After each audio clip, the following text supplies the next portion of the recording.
അടുത്ത ചോദ്യത്തിലേക്ക് നമുക്ക് പോവാം. സാറേ, ഒരു റാഖി അദ്ദേഹം എങ്ങനെ ഉള്ള ആളായിരിക്കണം? ദീൻ കൽപ്പിക്കുന്ന, ശറഅ കൽപ്പിക്കുന്നത് പോലെ ഒരു റാഖി, റുഖ്യയുമായി ബന്ധപ്പെടുന്ന ആൾ എങ്ങനെ ഉള്ള ആളായിരിക്കണം?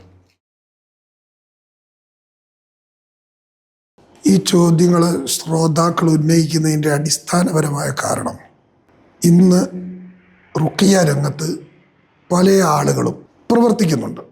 പക്ഷെ അവരെ മതപരമായ സാഹചര്യങ്ങളും അവസ്ഥകളും വളരെ പരിതാപകരമാണ്. മതമൂല്യങ്ങളില്ലാത്തവർ, കൃത്യമായ ഫർദ് നമസ്കാരങ്ങളിൽ ജമാഅത്ത് നമസ്കാരം ശ്രദ്ധിക്കാത്തവർ. അപ്പോൾ ആളുകൾ ഈ വിഷയത്തിൽ മനസ്സിലാക്കുന്നത് വളരെ ശരിയാണ്. കാരണം ഇതങ്ങനെ ആരെങ്കിലും ചെയ്യേണ്ട ഒരു കാര്യമല്ല. റുഖിയ ഭയഭക്തിയും അള്ളാഹുമായ അടുപ്പവും തഖ്വയൊക്കെ ഉള്ള ആളുകളാണ് ഇത് ചെയ്യേണ്ടത് എന്ന് ആളുകൾ മനസ്സിലാക്കിയിട്ടുണ്ട്. അത് കൃത്യമാണ്. അപ്പോൾ അത് എങ്ങനെയാണ് ചോദ്യത്തിൻ്റെ ഒരു ഉത്തരമെന്ന നിലയ്ക്ക് ആരായിരിക്കണം റാഖി? ഒന്ന് രണ്ട് കാര്യങ്ങൾ ശ്രദ്ധിക്കേണ്ടതുണ്ട്. ഒന്ന്, തൗഹീദുള്ള ആളായിരിക്കണം. അതായത് അവൻ്റെ അഖീദ കൃത്യമായി ശരിയായിരിക്കണം. ഖുർആനിൻ്റെ ഈ സുന്നത്തിൻ്റെ ഈ അടിസ്ഥാനത്തിലുള്ള നല്ലൊരു അഖീദ, തൗഹീദുള്ള വ്യക്തിയായിരിക്കണം. ബിദ്അത്ത്, ഹറാമ്, ശിർക്ക്, കുഫ്ർ പോലുള്ള കാര്യങ്ങൾ ഏർപ്പെടുന്ന ആളാവാൻ പാടുള്ളതല്ല. അതുപോലെ തഖ്വയുള്ള ആളായിരിക്കണം. അള്ളാഹുള്ള ഭയഭക്തിയും ജീവിത വിശുദ്ധിയും കാത്തു സൂക്ഷിക്കുന്ന ആൾ. അദ്ദേഹത്തിൻ്റെ അകവും പുറവും നന്നായിരിക്കണം. അതാണ് തഖ്വ. അതുപോലെ ഖുർആൻ തജ്വീദോടുകൂടി തെറ്റില്ലാതെ പാരായണം ചെയ്യാൻ കഴിയുന്ന ആളായിരിക്കണം. മാത്രമല്ല, ജനങ്ങളുടെ രഹസ്യങ്ങൾ, തൻ്റെ മുന്നിൽ വരുന്ന രോഗികൾ പറയുന്ന രഹസ്യങ്ങൾ, ഒരുപാട് വിശദീകരിക്കാനുള്ള കാര്യങ്ങളാണ്. അത്തരം രഹസ്യങ്ങളൊക്കെ വളരെ ആ രോഗിയുടെ കൂടെ വന്ന വ്യക്തി പോലും അറിയാത്ത വിധം ഉള്ള രഹസ്യങ്ങളുണ്ടാവും.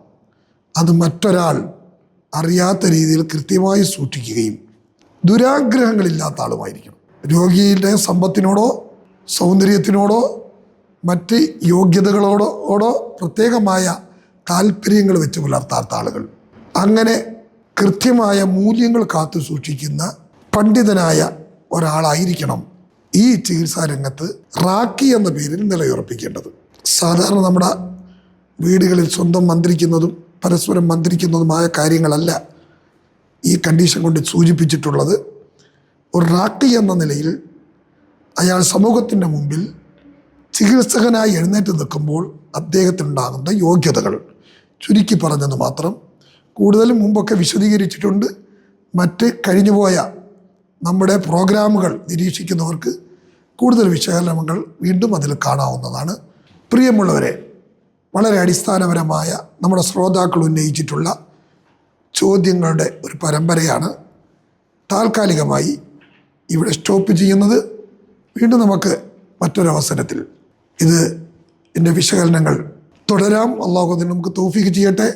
നമ്മളെ കൂടെ ചോദ്യങ്ങളുമായി നമ്മുടെ ഒപ്പം ഉണ്ടായിരുന്നത് കടയ്ക്കൽ ഇർഷാദ് മൗലവി, അദ്ദേഹത്തിൻ്റെ ഈ രംഗത്തുള്ള അതുപോലെ ചാനലിൻ്റെ നമ്മുടെ പിന്നണി പ്രവർത്തകർ, അവർക്കെല്ലാം അള്ളാഹു പൂർണ്ണമായ ബറക്കത്തും തൗഫീഖും നന്മയിൽ ഉറച്ചു നിൽക്കാനുള്ള തൗഫീഖും നൽകി അനുഗ്രഹിക്കട്ടെ എന്ന് ഈ അവസരത്തിൽ പ്രാർത്ഥിക്കുന്നു. നമ്മുടെ ശ്രോതാക്കളുടെ പ്രശ്നങ്ങൾ, പ്രയാസങ്ങൾ, ബുദ്ധിമുട്ടുകൾ, അവർ വിവിധ തരത്തിൽ അനുഭവിക്കുന്ന പൈശാചികവും ആത്മീയമായിട്ടുള്ള പ്രശ്നങ്ങൾ എല്ലാം അള്ളാഹു ദൂരീകരിക്കുകയും അവർക്ക് കുടുംബത്തിലും ജീവിതത്തിലും സമാധാനവും ശാന്തിയും നൽകി അനുഗ്രഹിക്കുകയും ചെയ്യട്ടെ എന്ന് ഈ അവസരത്തിൽ പ്രാർത്ഥിക്കുന്നു. അസ്സലാമു അലൈക്കും വറഹ്മത്തുള്ളാഹി വബറകാതുഹു.